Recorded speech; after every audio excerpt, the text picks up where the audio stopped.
But I want to get into the basics, into the beginning.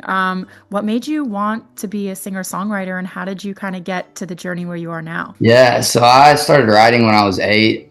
I was young. I'm 26 now, so 18 years ago.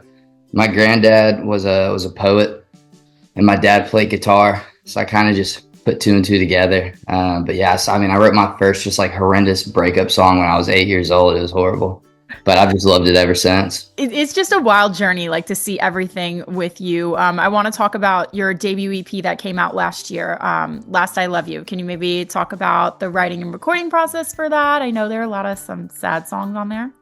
Yeah, totally. I wrote that EP as a kind of preface to who I am. It really just kind of wanted to give everybody a glimpse into, hey, these are the things I've gone through. This is what my life looked like, and I'm just a normal dude, just like you, right? Like just kind of that's the basis of who I am and who the music is, and just wanted people to know that I wasn't scared to write about the hard things. I wasn't scared to write about the things that people tend to shy away from. Lily kind of took off from it, and we decided that naming the EP "Last I Love You" almost as a "Last I Love You" to my old self would be pretty fitting. I'm not always gonna write sad songs. I actually have a couple happy ones coming out, so it's not the only thing I can do. But it definitely everyone loves a good sad song.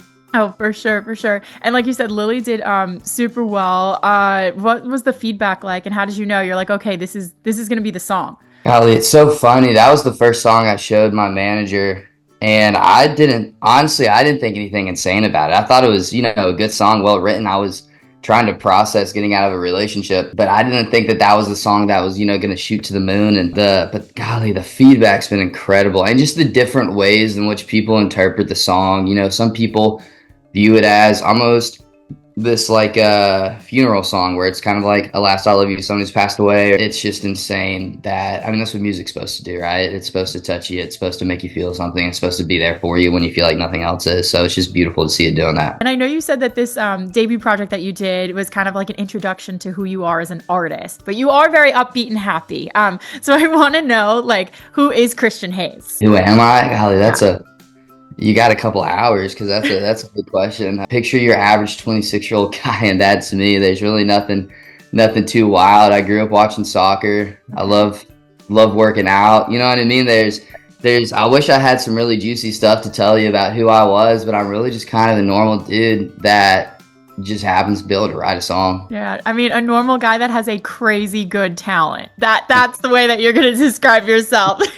I'll let you say it. Right. You say that. Thank you. Right. And it was interesting that I was reading up on you. You were like a part of the military, and you have like this crazy discipline, and you've written so many songs. Can you tell me more about your military background? My granddad was in the Navy for over 30 years. My great granddad was. There's a history of it, and Okay. it was something I definitely wanted to do. But I did counter intel and anti-terrorism for, it'll be 8 years in April. April is technically when I get out. And did the Navy Reserves. And yeah, it really instilled like a bunch of discipline. I think one of the biggest things it taught me is when things hit the fan, just keep going. I think with music, obviously growing up, you tell people I want to do music, everyone's like, okay, what do you actually want to do? But just having the discipline to stick to something that you love, and to also do it well and not half-ass it definitely helped with that component. But yeah, golly, now I'm probably over 1,200 songs, but last fall I was over 1,000. You came out with a song called Wildflower back in November. Yes. Can you tell me more about that track and why you wanted to release it? Yeah, definitely. So the Wildflower was kind of the first part, after the EP, of new music that's really trending almost in a different direction. When my grandfather passed away, the one who was a poet, he left bunch of boxes of books, and in one of those boxes there's a book about wildflowers. And when I was reading through that book one day, I found at the bottom of this page that said, I just want to find my wildflower.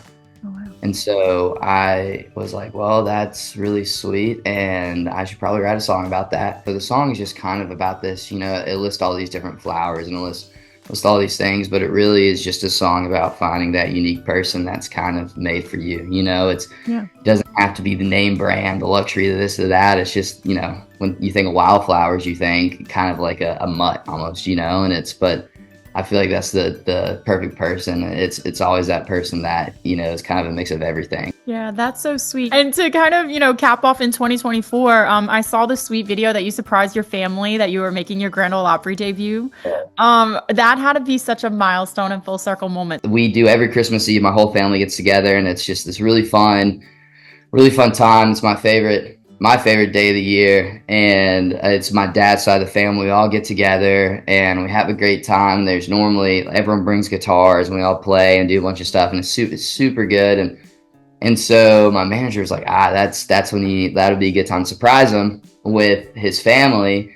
So my dad and mom were like, hey, like, you need to be at this party at 8 o'clock. Because I was going to another one before them. They're like, you have to be here at 8. I'm like, why are they so anal about me being here at 8 o'clock? Like, normally it was just come when you come, you know what I mean? Drop it. I mean, we stay there till like 3 a.m. every Christmas Eve. So there's plenty of time.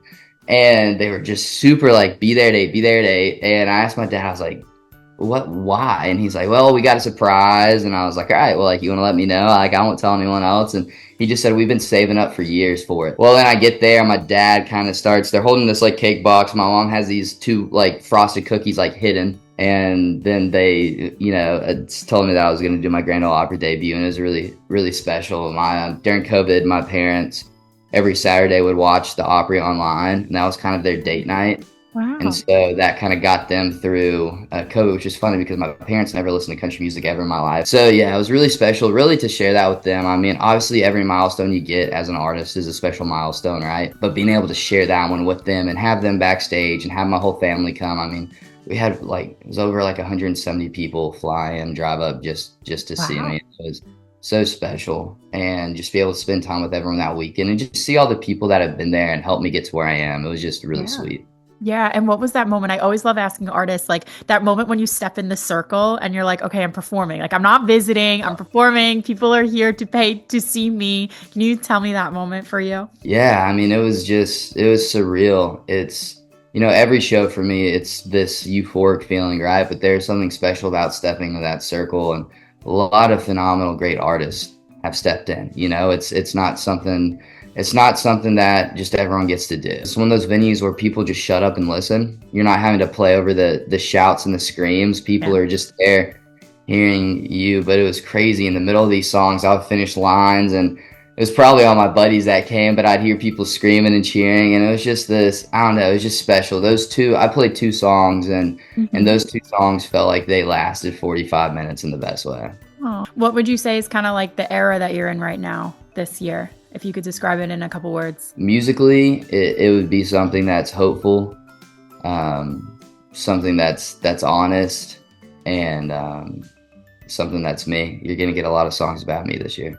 Oh, that's so great. I have one more question for you. Since we are Celeb Secrets, I mean, you told me a lot about, who you are as a person, but do you maybe have any fun facts or hidden talents, secrets, something fun and lighthearted that people wouldn't know just by listening to your songs? Yeah, they announced it at the Opry, funny enough, but I'm ambidextrous, but I can write with both hands at the same time.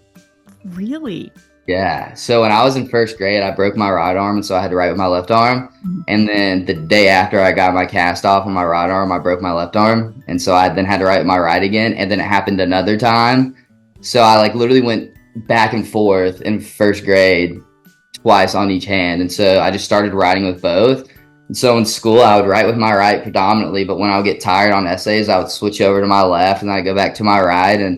And then when I was in college one time, I was actually at a party, and my buddies were like, dude, I bet you can't do that with both hands. And I was like, yeah, sure, whatever, watch. And then I started doing it, and we were all like, oh my gosh. I remember looking down at the paper, not realizing it was me doing it, oh, this is pretty cool. And it just kind of became the party trick. Oh my God, wait, that's so cool. But I'm curious, what were you doing that you kept breaking your arms? I lived life on the edge. I get bored really easily, easily. And when I was a kid, I got bored even quicker. Fell off the monkey bars. I was wrestling at a Braves game with a buddy one time, and he just landed on it wrong, and a lot of stupid things, a lot of little boy things that running around.